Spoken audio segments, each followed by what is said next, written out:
한낮의 기온이 35도를 넘는 불볕더위가 이어지고 있습니다. 폭염특보가 계속 확대 발령되고 있습니다. 더위를 식혀줄 도심 녹지가 광주에 절대적으로 부족합니다. 광주의 1인당 공원 조성 면적이 7대 광역시 가운데 가장 적습니다. 광주의 청년들이 직접 주도하고 참여하는 문화축제와 프로그램들이 잇따르고 있습니다. 광주시가 추진 중인 청년 정책의 현주 소화 과제를 짚어봤습니다. 전남 지역 학생들이 참여하는 독서 토론 열차 학교가 유라시아 대장정을 시작했습니다. 여러분 안녕하십니까?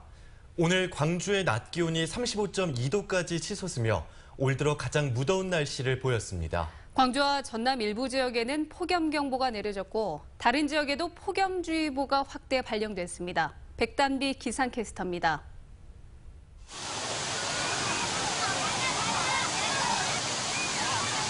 올 여름 개장한 광주 시민해수 물놀이장이 사람들로 북새통을 이루고 있습니다. 놀이기구도 타고 물장구도 치며 물놀이장 여기저기를 뛰어다니는 아이들. 쉴 새 없이 쏟아지는 물줄기를 받아내며 얼굴에는 웃음이 가득합니다.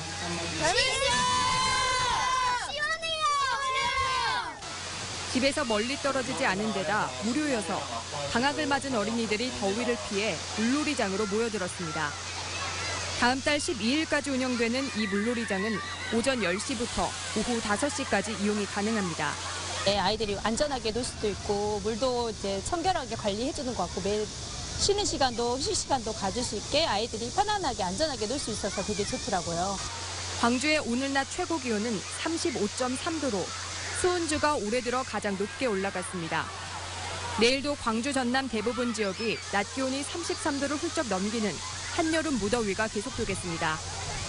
광주를 비롯해 담양과 화순, 순천 등 전남 8곳에는 폭염경보가, 나머지 전남 모든 시군에는 폭염주의보가 내려져 있습니다.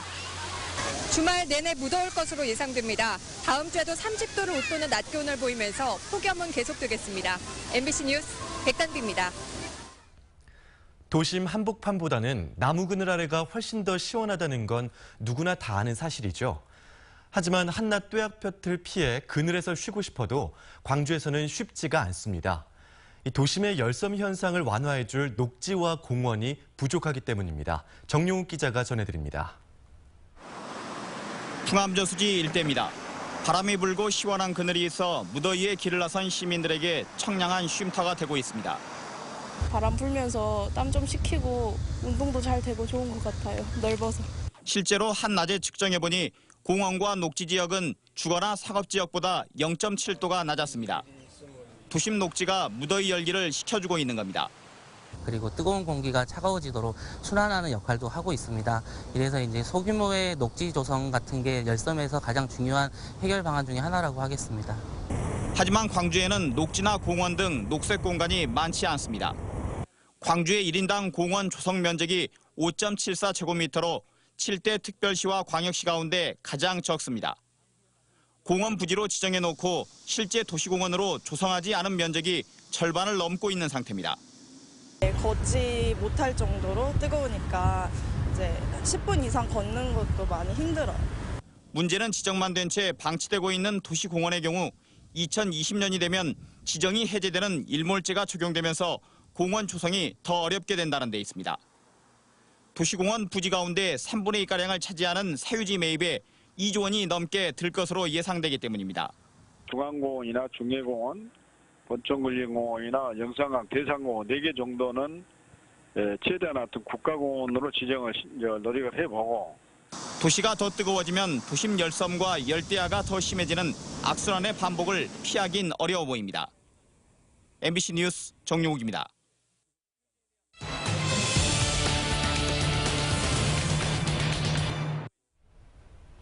청년들이 직접 기획하고 실행하는 세계 청년축제가 개막해 국립아시아 문화전당 일대에서 펼쳐지고 있죠.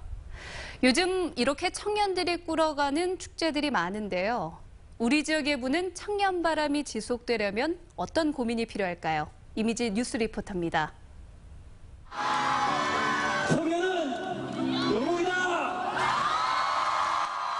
신나는 공연과 지혜 나눔, 청년 상인 플리마켓까지 20여 개 크고 작은 프로그램들을 전부 기획하고 실행한 건 20, 30대 청년들입니다. 흩어졌던 청년들이 이곳에서 축제라는 이름으로 이렇게 집결하고 그래서 이 집결한 에너지가 더욱더 풍성하게 만들 수 있을 것 같아서 정말 그런 부분들이 정말 보람차고 감사하게 느꼈습니다. 물총 축제나 한복데이 축제 등 최근 진행됐던 행사들도 청년들이 직접 꾸렸습니다. 재기발랄함과 도전 정신으로 자신들의 문화를 만들어가려는 청년들이 늘어나고 있는 겁니다. 하고 싶은 일을 하기 위해 직접 나섰다는 것이 청년 기획자들의 공통된 얘기입니다. 지역사회는 이런 젊은 원동력을 반기며 지원 양성하고 있습니다. 하지만 아쉬운 점도 있습니다. 지자체가 제공하는 예산과 행사 기회에만 의존하다 보니 보여주기식이나 천편일률적인 행사에 그치게 되는 경우가 많습니다. 또 독창적인 콘텐츠 개발과 이를 실행할 수 있는 수익 구조가 없어서 행사 후 자립하기 어렵습니다.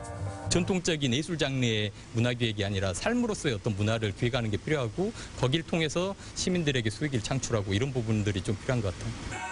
서툴고 미흡하지만 도전적이고 열정적이어서 더 빛나는 청년 문화축제.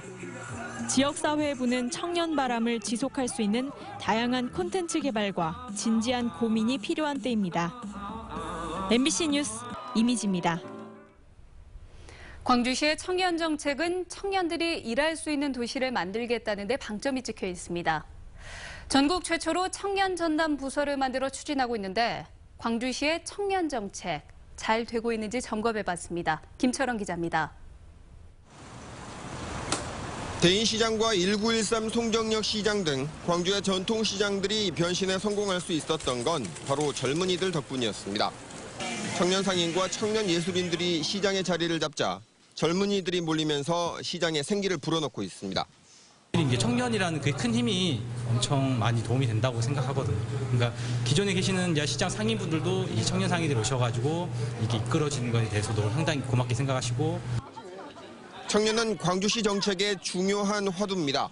젊은이들이 일자리를 찾아 외지로 떠나지 않아도 되는 도시를 만들 수 있도록 만들겠다는 겁니다. 윤장의 시장 취임 직후 청년 전담 부서를 전국 최초로 만들었는가 하면 지역사회에 중요한 결정을 내리는 각종 위원회에 청년들이 일정 비율 이상 반드시 참여할 수 있도록 한 건 광주만의 청년 정책이라고 할 만합니다. 청년 할당제를 통해서 각종 위원회가 있는데 광주시의 각종 위원회에 10%를 19세부터 39세의 청년들이 들어올 수 있도록. 하지만 광주의 청년 정책의 특징이 뭔지 모르겠다는 목소리도 있습니다. 논란이 진행 중이긴 하지만 청년 수당이나 청년 배당을 도입한 서울시나 경기도 성남시 등과 비교하면 참신성이나 혁신성에서 떨어진다는 겁니다. 성남시에서 이재명 시장께서 추진하고 계시는 청년 수당 그걸 하고 있고요. 또 서울시에서 지금 청년 기본 수당 그렇게 두 가지 하고 있습니다. 광주시의 청년 정책에 대해서는 제가 그거는 잘 모르고 있습니다. 광주시 올해 예산 가운데 청년 관련 예산은 286억 원으로 본 예산의 0.7% 수준에 불과했습니다. 그나마 대부분이 일자리 사업에 치우쳐 있어 복지나 교육, 부채 등 청년의 전반적 삶을 반영하는 데 부족했다는 지적입니다. 광주시 같은 경우에는 90% 이상이 여전히 일자리나 창업 중심으로만 운영이 되고 있는 것이죠. 그래서 상대적으로 청년 복지와 관련된 예산이나 사업은 굉장히 작은 겁니다. 광주시 청년조례에 따라 만들어야 하는 청년정책위원회는 아직 구성도 되지 않는 등 청년 문제의 구조적 접근은 지지부진한데 물총 축제와 같은 일회성 전시성 행사를 치르는 데만 신경 쓰는 것 아니냐는 비판도 귀 기울여야 할 대목입니다. MBC 뉴스 김철원입니다. 독서토론 열차학교 유라시아 대장정에 나선 학생들이 중국에 있는 항일 독립운동 유적지를 찾았습니다. 안중근 의사 등 애국 열사들의 숭고한 뜻을 기리며 뜻깊은 시간을 보내고 있습니다. 중국 대련에서 김양훈 기자가 취재했습니다. 안중근 의사가 144일 동안 수감됐던 중국 여순 감옥입니다. 독서토론 열차 학교 참가 학생들이 첫 탐방지로 여순 감옥을 찾았습니다. 학생들은 안중근 의사의 영정사진 앞에 경건한 마음으로 허다를 하고 애국가를 부르며 나라 사랑의 의미를 되새겼습니다. 여순 감옥 수감자방과 고문실 등에서는 지금도 애국지사들의 고초가 느껴집니다. 우리를 위해서 희생해 주신 또 독립투사들께 감사하는 마음도 갖게 되었습니다. 안중근 의사가 재판을 받았던 관동법원입니다. 학생들이 판사와 검사, 변호사 역할을 하며 모의 재판을 열었습니다. 논쟁 끝에 안중근 의사에게 무죄가 선고되자 모두들 태극기를 흔들며 환호합니다.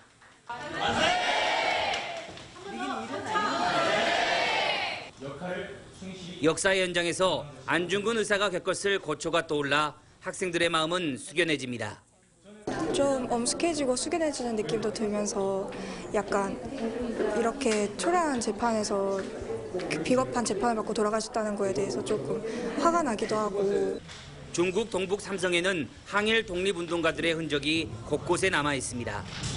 독서토론열차학교 대장정에 나선 학생들은 항일 독립운동가들의 발자취를 돌아보며 가슴속 깊이 나라 사랑의 마음을 되새겼습니다. 중국 대련에서 MBC 뉴스 김양훈입니다.